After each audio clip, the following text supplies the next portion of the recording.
ঠিক এই জায়গাটাতে প্রিয় বন্ধুরা আমার এই দুর্ঘটনা ঘটেছিল। এই যে সামনে হচ্ছে বাদশালা স্টেশন, এদিকে সামনে হচ্ছে বাদশালা স্টেশন, আর এই সামনে হচ্ছে সিনাই রেলগেট। অর্থাৎ এই রাস্তাটা হচ্ছে বাইপাসের রাস্তা। ঠিক এই জায়গাটাতে একটা কুকুর মানে ডাইরেক্ট শট করে আইসা মানে চাকা বরাবর ফাতারে বসে গেছে।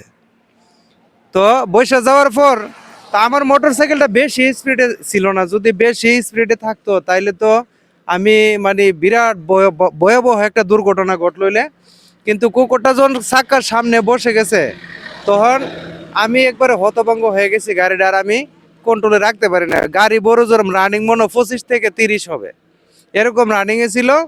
কিন্তু এই কুকুরটা আর এই জায়গাটাতে যখন ফাতারে বসে গেছে তখন আমি সিটকাইকে ওই পাশে পড়ে গেছি, মোটর সাইকেল এদিকে চলে গেছে। তো আমি এই ভিডিওটা করার উদ্দেশ্য হলো আমার অনেক প্রিয় ফ্যান ফলোয়ার বন্ধুরা এবং ভাইয়ারা এবং আপুরা আমাকে যেখানে লাগাল পাচ্ছেন এখানে জিজ্ঞাসা করতেছেন আমি অ্যাক্সিডেন্টটা কোন জায়গায় করছি আর কিভাবে অ্যাক্সিডেন্টটা করলাম। এখন এই অ্যাক্সিডেন্ট করে যে দুর্ঘটনাটা ঘটছে এই ঘটনায় কিন্তু আমার প্রায় মারাত্মক একটা ক্ষতি হয়ে গেছে। যে ক্ষতিটা আমার মানে জীবনে হয়তো এই ক্ষতি পোষণ হবে না, কারণ আমার লাইফে মনে হয় এটা আর সঠিকভাবে ঠিক হবে না। কারণ যে দুর্ঘটনাটা ঘটছে এই অ্যাক্সিডেন্টটা আমার কাছে মনে হচ্ছে যে এই হার ডাক্তারের যে কথা মানে এই হার পরিপূর্ণ জায়গা তার যাবে না, এবং কবিরাজেরও সেম কথা। তো প্রিয় বন্ধুরা সবাই আমার জন্য দোয়া করবেন, আমি যেন একটু সুস্থ হয়ে তাড়াতাড়ি আপনাদের মাঝে ফিরে আসতে পারি এবং ভালো ভালো ভিডিও নিয়ে আসতে পারি। এই যে এদিকে দেখেন, আমি আবার দেখাইলে হারা একটু স্পষ্টভাবে দেখা, স্বাগতম বাদশালা ব্রাহ্মণবাড়িয়া। তো এই সামনে কিন্তু বাদশালা স্টেশন, আর এদিকে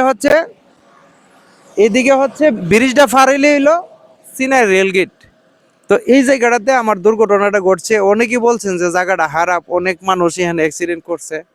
তো আর জানি না মানে কি কারণে আমার এই দুর্ঘটনাটা ঘটছে। তো সবাই আমার জন্য দোয়া করবেন, আমি যেন মানে তাড়াতাড়ি সুস্থ হয়ে আপনাদের মাঝে ফিরে আসতে পারি। তো আমি এই দিকটা চলে যাচ্ছিলাম যে এখন কোটটা যাব, আমার দোকানটার কি অবস্থা। আজকে তো প্রায় 17-18 দিন হয়ে গেছে দোকানটা বন্ধ, একটু দোকানটা দেখতে যাব ফার্মেসিটা। তো ভাবলাম যে এই জায়গাটাতে যখন আসছি আমার মানে শরীরটা একবারে কাটা কাটা দিয়ে উঠছে, সত্য কথা যেটা। তো এই জন্য এখানে দাঁড়ানো। তো সবাই আমার জন্য দোয়া করবেন। ধন্যবাদ সবাইকে। আসসালামু আলাইকুম।